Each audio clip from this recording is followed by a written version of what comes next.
ಇವತ್ತು green chicken ಹೇಗೆ ಮಾಡೋದು ಅಂತ ನೋಡೋಣ ಬನ್ನಿ. ಇದು ತುಂಬ ಟೇಸ್ಟಿಯಾಗಿರುತ್ತೆ, ಮಾಡ್ಕೊಳ್ಳೋಕ್ಕೂ ಸುಲಭ. ನಾನಿಲ್ಲಿ ಅರ್ಧ kg ಚಿಕನ್ನ ತೊಳೆದು ಎತ್ತಿಟ್ಕೊಂಡಿದ್ದೆ. ಇದಕ್ಕೇ ಈಗ ಒಂದು ಮಸಾಲೆನ ರುಬ್ಕೊಳ್ಳೋಣ. ಹಸಿಮೆಣ್ಸಿನ್ಕಾಯಿ ಹಾಕ್ಕೊತಾ ಇದ್ದೀನಿ ಒಂದು 5.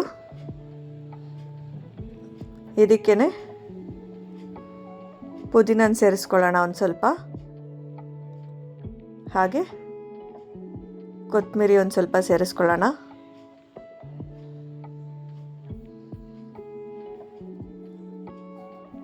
ಈಗ ಬೆಳ್ಳುಳ್ಳಿನ ಸೇರಿಸ್ಕೊತಾ ಇದ್ದೀನಿ. ಇದಕ್ಕೇ ಶುಂಠಿನೂ ಸೇರಿಸ್ಕೊತಾ ಇದ್ದೀನಿ.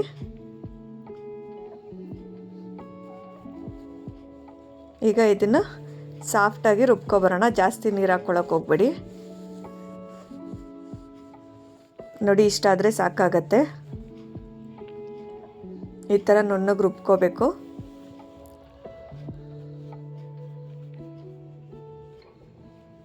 ಈಗ ತೊಳೆದಿಟ್ಕೊಂಡಿದ್ವಲ್ಲ ಚಿಕನ್ನ, ಅದು ತೊಗೊತಾ ಇದ್ದೀನಿ. ಅದಕ್ಕೇ ಈ ಗ್ರೀನ್ ಪೇಸ್ಟ್ನ ಹಾಕ್ಕೊತಾ ಇದ್ದೀನಿ. ಇದಕ್ಕೆ ನೀರು ಹಾಕ್ಕೋಬಾರ್ದು. ನೋಡಿ, ಮಿಕ್ಸಿ ಜಾರಲ್ಲಿರೋ ಪೇಸ್ಟ್ ಎಲ್ಲ ಹಾಕ್ಕೊಂಡಿದ್ದೀನಿ. ಇದಕ್ಕೇ ನಾನೀಗ 1-2 ಸ್ಪೂನು ಅಕ್ಕಿ ಹಿಟ್ಟನ್ನ ಸೇರಿಸ್ಕೊತಾ ಇದ್ದೀನಿ. ಹಾಗೆ 2 ಸ್ಪೂನು ಕಾರ್ನ್ಫ್ಲೋರ್ನ ಸೇರಿಸ್ಕೊತಾ ಇದ್ದೀನಿ.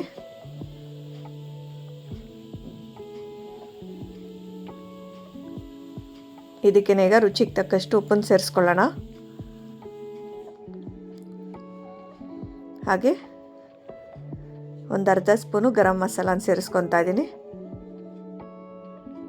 ಹಾಗೆ ಒಂದು 1/4 ಸ್ಪೂನು ಧನಿಯಾ ಪುಡಿನೂ ಸೇರಿಸ್ಕೊತಾ ಇದ್ದೀನಿ. 1/4 ಸ್ಪೂನು ಅರಿಶಿನ ಪುಡಿನ ಸೇರಿಸ್ಕೊತಾ ಇದ್ದೀನಿ. ಹಾಗೆ ಪೆಪ್ಪರ್ ಪೌಡ್ರನ್ನ ಸೇರಿಸ್ಕೊತಾ ಇದ್ದೀನಿ ಒಂದು 1/4 ಸ್ಪೂನು. ಒಂದು ಅರ್ಧ ನಿಂಬೆಹಣ್ಣ ಹಿಂಡ್ಕೊತಾ ಇದ್ದೀನಿ. ಈಗೆಲ್ಲನೂ ಚೆನ್ನಾಗಿ ಮಿಕ್ಸ್ ಮಾಡ್ಕೊಳ್ಬೇಕು. ಆ ಗ್ರೀನ್ ಮಸಾಲೆ ಎಲ್ಲ ಚಿಕನ್ಗೆ ಹಿಡಿಬೇಕು, ಆ ಥರ ಕಲಿಸ್ಕೊಳ್ಳಿ.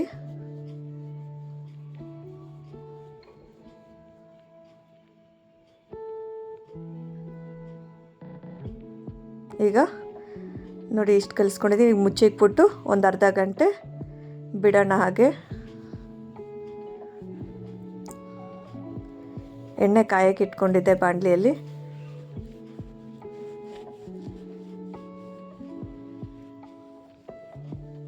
ನೋಡಿ, ಕಾದಿದೆ ಎಣ್ಣೆ.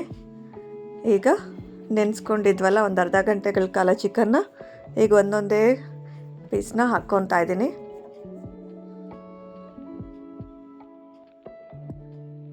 ಎಲ್ಲ ಒಟ್ಟಿಗೆ ಹಾಕ್ಕೊಬಿಡಿ, ಈ ಥರ ಬಿಡಿ ಬಿಡಿಯಾಗಿ ಹಾಕ್ಕೊಳ್ಳಿ.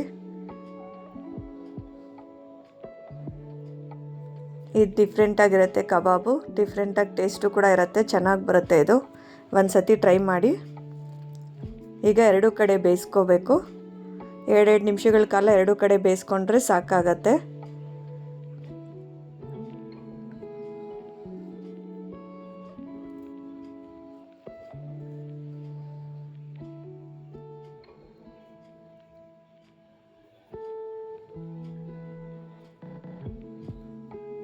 ಈಗ ಬೇಯಕ್ಕೆ ಬಿಡೋಣ ಚಿಕನು. ಈಗ 2 ಕಡೆ ಬೇಯಿಸ್ಕೊಂಡು 2 ನಿಮಿಷಗಳ ಕಾಲ